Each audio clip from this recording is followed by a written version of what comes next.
itu, aku selalu dekat dengan Allah Subhanahu wa Ta'ala.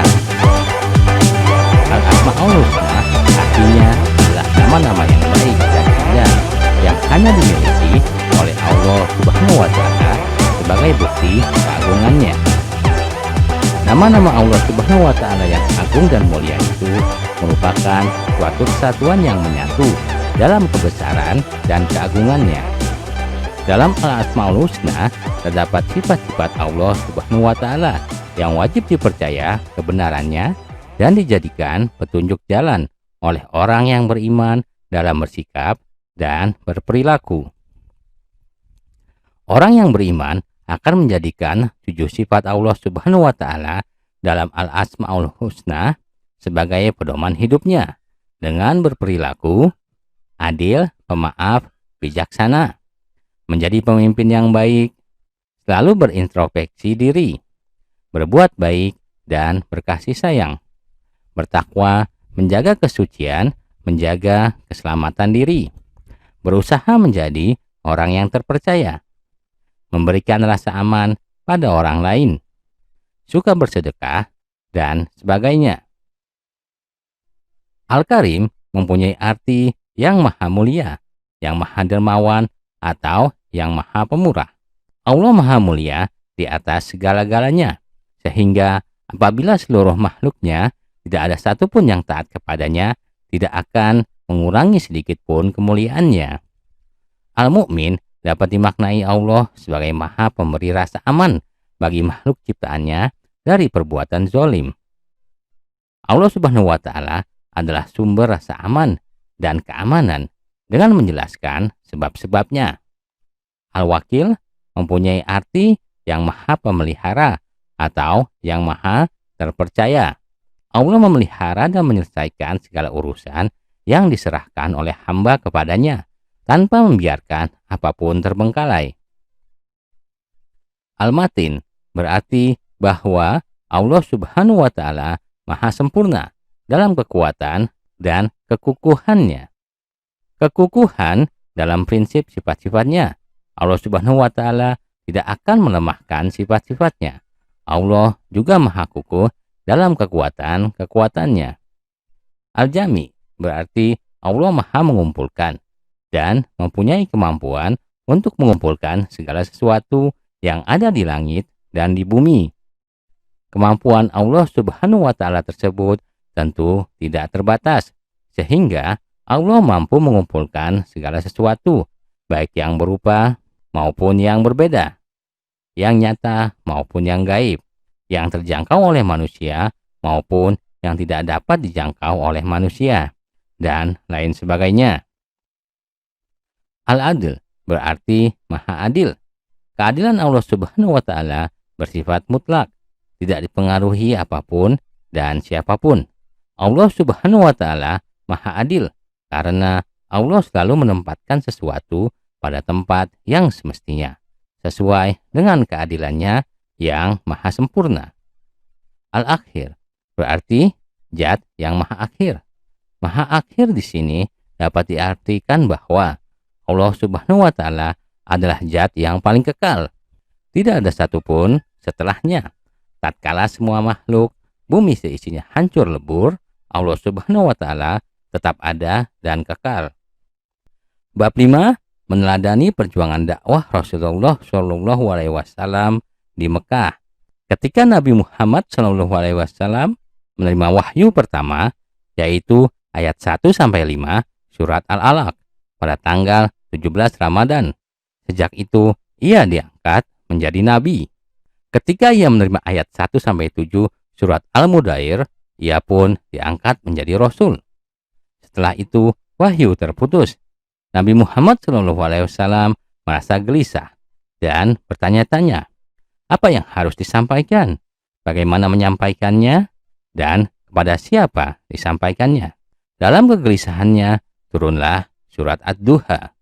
Pada awalnya Nabi SAW berdakwah secara rahasia dan hanya mengajak orang-orang terdekat saja.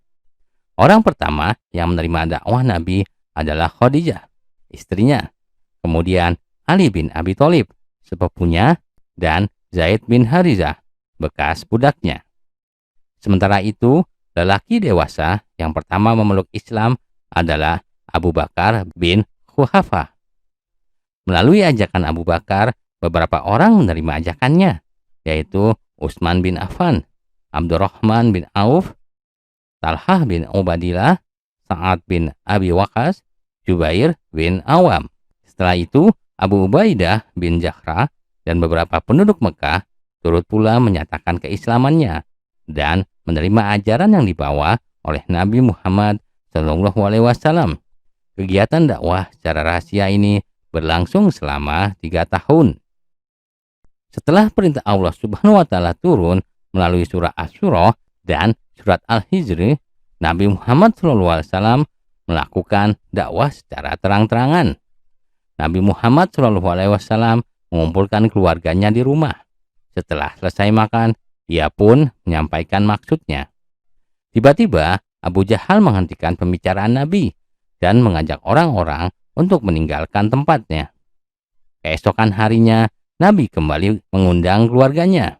Setelah makan, Nabi pun menyampaikan maksudnya, dan kembali Abu Jahal mengacaukan suasana dan mereka yang hadir pun tertawa. Dalam keadaan riuh itu, Ali bin Abi Thalib bangkit dan berkata, "Wahai Rasulullah, saya akan membantu Anda. Saya adalah lawan bagi siapa saja yang menentangmu." Gagal mengajak kerabatnya, Nabi pun mengalihkan dakwahnya kepada masyarakat Quraisy. Ia naik ke Bukit Safa dan menyeru manusia. Orang-orang pun berkumpul dan Nabi Muhammad SAW pun menyampaikan dakwahnya. Tiba-tiba Abu Jahal berteriak, "Celakalah engkau, hai Muhammad, apa karena ini engkau mengumpulkan kami?" Nabi Muhammad SAW hanya terdiam sambil memandangi pamannya. Sesaat kemudian turunlah surat Al-Ahzab. Dakwah Nabi mendapatkan tantangan dan perlawanan dari Quraisy. Nabi dan sahabat-sahabatnya diejek, dicaci, dan disiksa. Tidak cukup sampai di situ. Mereka juga membujuk Nabi dan menawarkan kekayaan, kehormatan, dan jabatan. Setelah ejekan, siksaan, dan ancaman tidak dapat mencegah dakwah Nabi, orang-orang Quraisy memboikot Nabi dan sahabat-sahabatnya. Untuk menghindari siksaan, Nabi memerintahkan sahabatnya hijrah ke Abisinia. Setelah orang-orang Quraisy tidak mau menerima dakwah Nabi, ia pun mengalihkan dakwahnya kepada kabilah-kabilah Arab di luar Quraisy.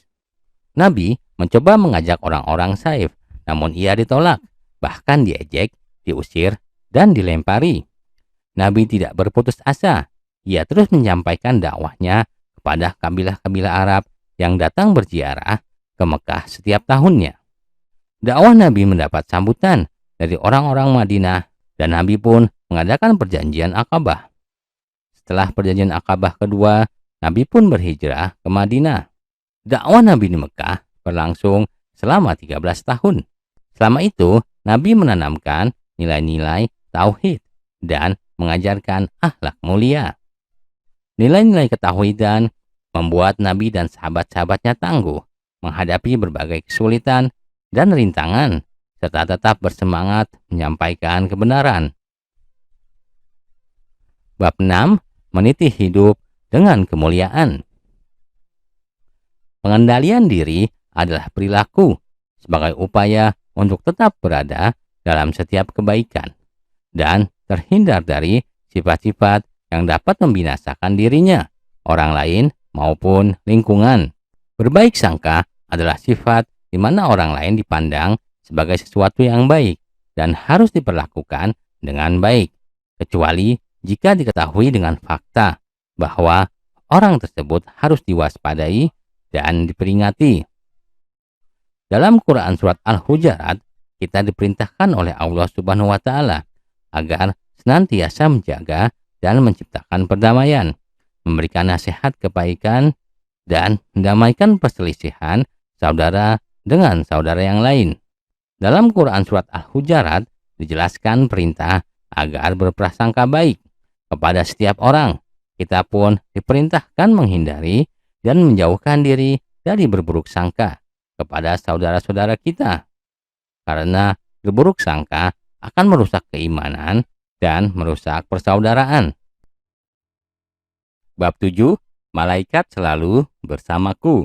Beriman kepada malaikat mengandung makna bahwa sebagai orang yang beriman, kita harus percaya dan yakin dengan sepenuh hati bahwa malaikat diciptakan dari cahaya yang diberi tugas oleh Allah Subhanahu wa Ta'ala dan senantiasa melaksanakannya tanpa pernah membantah atau mengingkarinya. Salah satu tanda atau ciri dari orang beriman kepada malaikat adalah memiliki keyakinan yang kuat dalam hatinya bahwa di alam semesta ini terdapat malaikat, dan keyakinan tersebut diucapkan melalui lisannya. Wujud konkret dari iman tersebut adalah dibuktikan seorang muslim dalam perbuatan sehari-hari. Iman kepada malaikat memiliki landasan atau dalil dalam pengambilan hukumnya. Di antara dalil yang menunjukkan adanya kewajiban iman kepada malaikat antara lain Quran Surat Al-Baqarah ayat 2 sampai 285, Quran Surat An-Nisa ayat 4 sampai 136, hadis-hadis Nabi Muhammad SAW. Malaikat bersifat abstrak dan imaterial. Jumlah malaikat tidak terbatas, tetapi yang wajib diimani berjumlah 10 malaikat. Iman kepada malaikat memiliki hikmah, di antaranya meningkatkan iman dan takwa kepada Allah Subhanahu wa Ta'ala, mendorong manusia untuk berhati-hati dan meningkatkan amal serta menghindarkan diri dari sifat tercela. Seseorang yang beriman kepada malaikat senantiasa menghadirkannya dalam kehidupan sehari-hari. Bab 10. Nikmatnya mencari ilmu dan indahnya berbagi pengetahuan. Quran Surat At-Taubah berisi perintah jihad itu tidak hanya dipahami dengan mengangkat senjata, tetapi memperdalam ilmu pengetahuan dan menyebarluaskannya juga termasuk ke dalam jihad. Fungsi ilmu adalah untuk mencerdaskan umat. Tidak dibenarkan menuntut ilmu pengetahuan hanya untuk mengejar pangkat dan kedudukan atau keuntungan pribadi saja, apalagi untuk menggunakan ilmu pengetahuan sebagai kebanggaan dan kesombongan diri. Pentingnya memperdalam ilmu pengetahuan, mengamalkannya dengan baik, dan menyebarluaskannya. Ayat di atas menjadi acuan kita yang berhubungan dengan kewajiban belajar dan mengajar. Terdapat beberapa sumber yang tentunya harus kita kaji lebih dalam lagi, karena dari sekian kitab-kitab tafsir yang sudah ada, ternyata berbeda dalam penafsirannya. Namun, pada pokoknya adalah hal-hal berikut. Kewajiban manusia untuk belajar dan mengajar agama. Ayat ini memberi anjuran tegas kepada umat Islam agar ada sebagian dari umat Islam yang memperdalam agama. Pentingnya mencari ilmu juga mengamalkan ilmu. Pentingnya memperdalam ilmu dan menyebarluaskan informasi yang benar. Ia tidak kurang penting dari upaya mempertahankan wilayah. Hendaklah jihad itu dibagi kepada jihad bersenjata, jihad memperdalam ilmu pengetahuan, dan pengertian tentang agama. Antara jihad berperang dan jihad memperdalam ilmu agama, keduanya penting, serta keduanya saling mengisi. Bab 11. Menjaga martabat manusia dengan menjauhi pergaulan bebas dan zina. Maha suci dan maha mulia Allah Subhanahu wa Ta'ala yang menghendaki manusia untuk menjadi makhluknya yang mulia dan bermartabat, termasuk dalam hal menyalurkan kebutuhan biologis. Secara umum, Quran Surat Al-Isra ayat 17-32 mengandung pesan-pesan mengenai larangan mendekati zina, karena zina merupakan perbuatan keji dan suatu jalan yang buruk. Zina adalah melakukan hubungan biologis layaknya suami istri di luar tali pernikahan yang sah. Quran Surat An-Nur ayat 24 berisi perintah Allah Subhanahu wa Ta'ala untuk mendera pezina perempuan dan pezina laki-laki masing-masing 100 kali. Zina dikategorikan menjadi dua macam, yaitu sebagai berikut.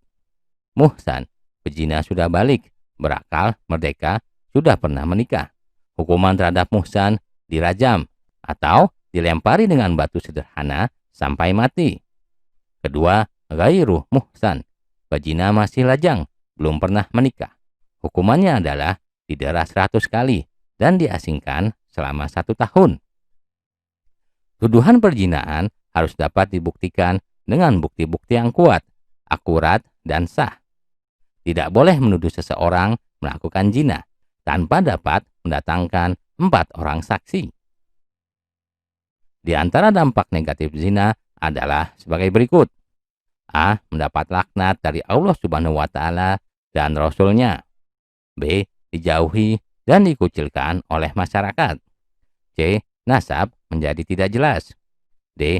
Anak hasil zina tidak bisa dinasabkan kepada bapaknya. E. Anak hasil zina tidak berhak mendapat warisan. Hendaknya menghindari lingkungan yang di dalamnya terdapat perilaku hidup serba boleh atau serba bebas, karena akan mengakibatkan dampak negatif terhadap perilaku hidup yang suci dan terhormat. Hendaknya berupaya untuk selalu berada di tengah-tengah lingkungan yang sehat dan baik agar terjaga dirinya dan keluarganya dari kemaksiatan dan kemungkaran.